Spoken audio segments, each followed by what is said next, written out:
Welcome to Brainish English Stories. If you don't know Mr. Leib Aronson, let me introduce him. Leib Aronson is the matchmaker of Harlem. He was in the matchmaking business in Harlem when there were only 2 synagogues for the whole community, and both were half empty even on holidays. These synagogues were built hoping the area would grow. Not many people have lived in Harlem as long as he has, so he is respected a lot. It is like being from an old, respected family. Leib Aronson's couples now have grandchildren, and he keeps track of all of them for future matches. In his notebook, he has 3 sections: men, women, and widows. A 3-day-old boy is put in the men's section with his birth date and his parents' money. When one of his couples, the Abrahams, invite him to their daughter's christening, he puts the little girl in the women's section. Next to each name are numbers that Mr. Aronson changes often over the years. If the numbers are next to a man's name, it means how much dowry he deserves. Numbers next to a woman's name mean how much dowry her father can give. A line across the name means death, marriage, or, and this makes Mr. Aronson very angry, love marriage, for which no fee was given.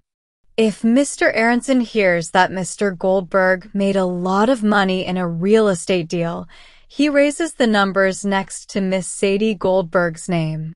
When Baruch Levinson went bankrupt, the $10,000 dowry for his daughter in Mr. Aronson's notebook went down to almost nothing, just enough for a tailor, or, if she is lucky, a little more. Leib Aronson's little notebook has the history of all the Harlem fortunes, and the lines drawn across names, more often in the last few years. And Aronson is still not a rich man from matchmaking fees, mean only one thing: the modernization of Harlem.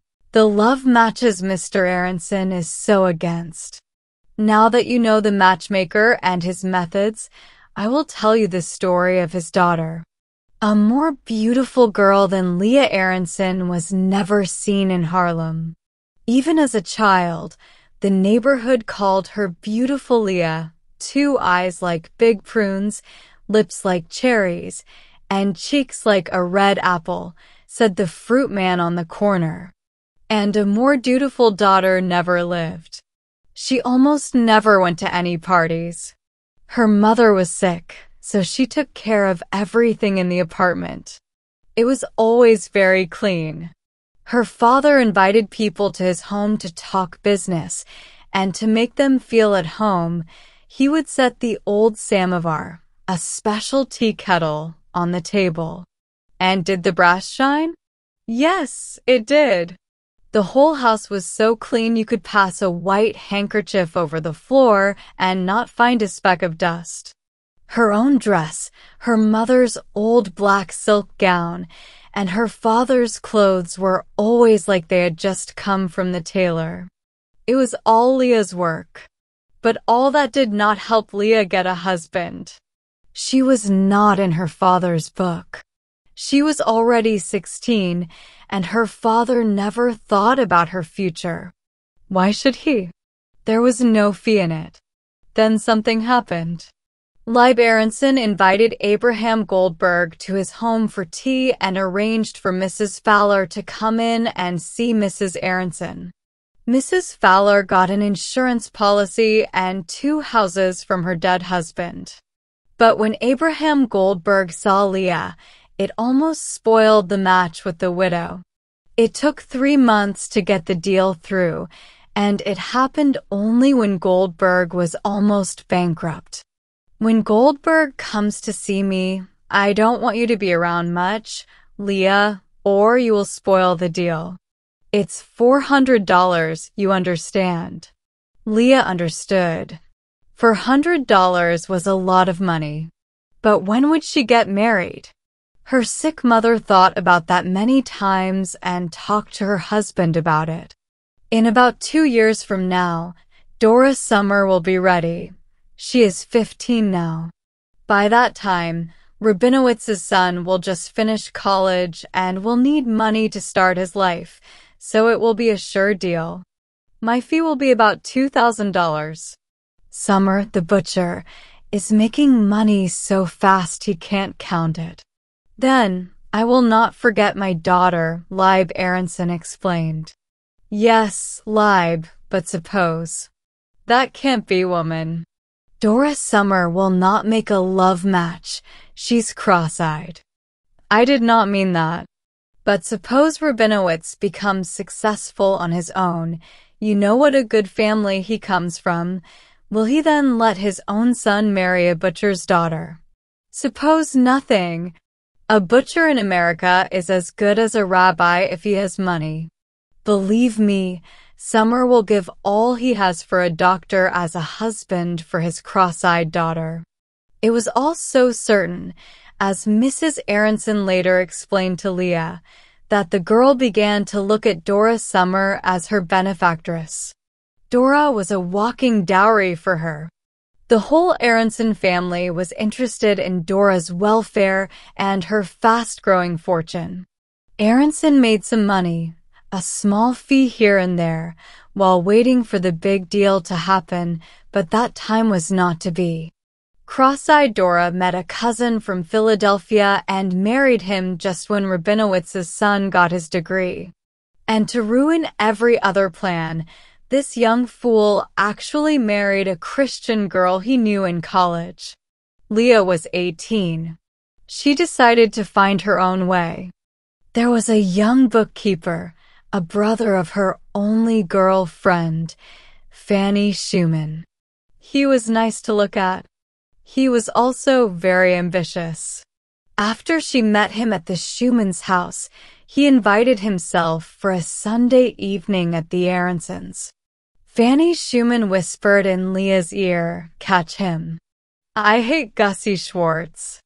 Things went well, but slowly.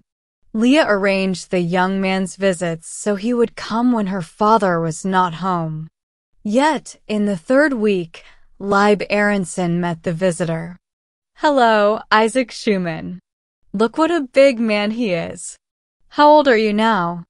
24, Mr. Aronson. 24.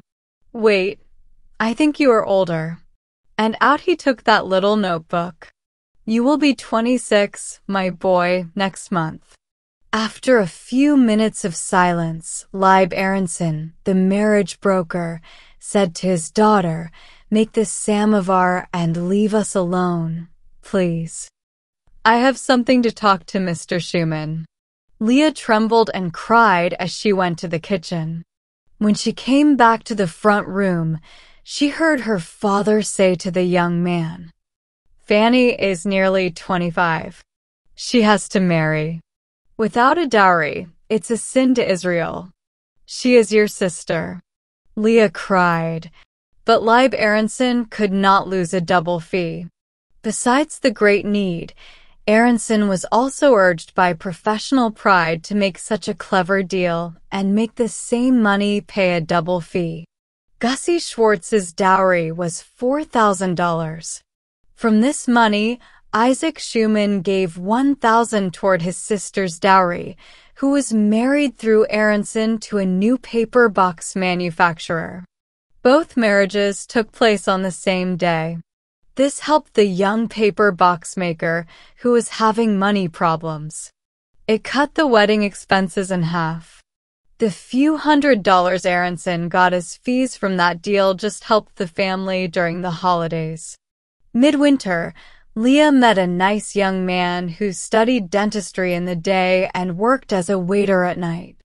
He was not from the area, so he was not in her father's notebook. He had already kissed Leah's hand, even though she said, "Please don't," when Aronson found out by accident at Schumann's house. Aronson always visited his couples often in the first year of their marriage. In his mind, he thought he guaranteed his matches for a year, like some cheap watches. In 2 weeks, The future dentist was convinced by the marriage broker that getting married was a better job than working at night in a restaurant, and the deal was made. For a year's board and lodging and a promise of $1,000 when the young man finished his studies, Schwartz got a doctor for his second daughter. There was some argument about the fee. Aronson said that a year's board was worth $1,000, so they owed him brokerage on $2,000. But it was all settled nicely.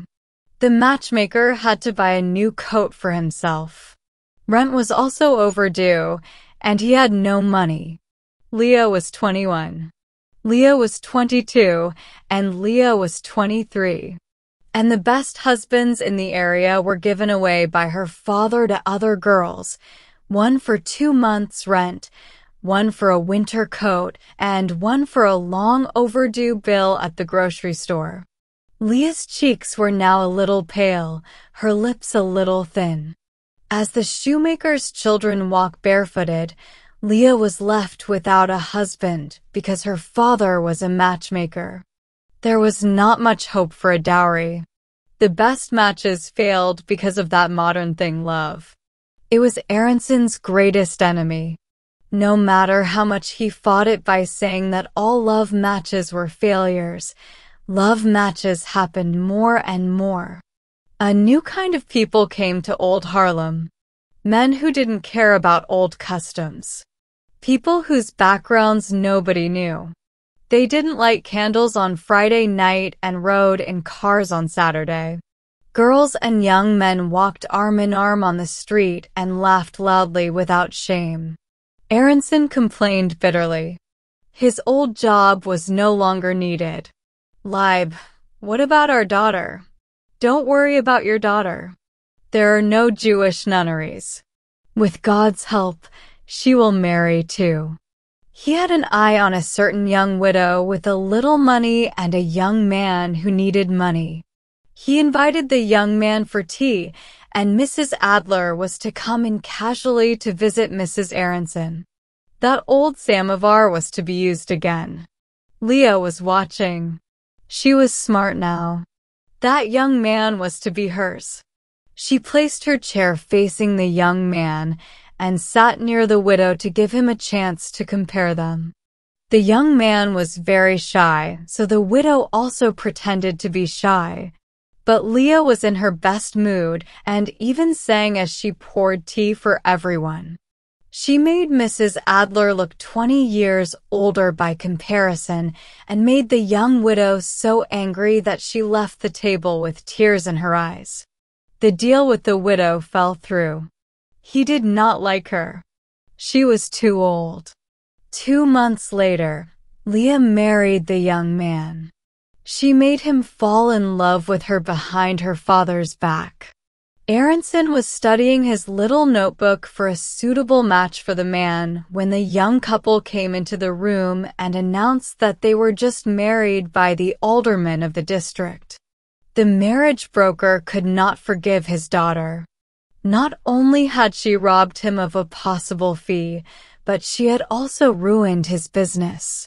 People would point at him and say, "A marriage broker, and his daughter made a love match."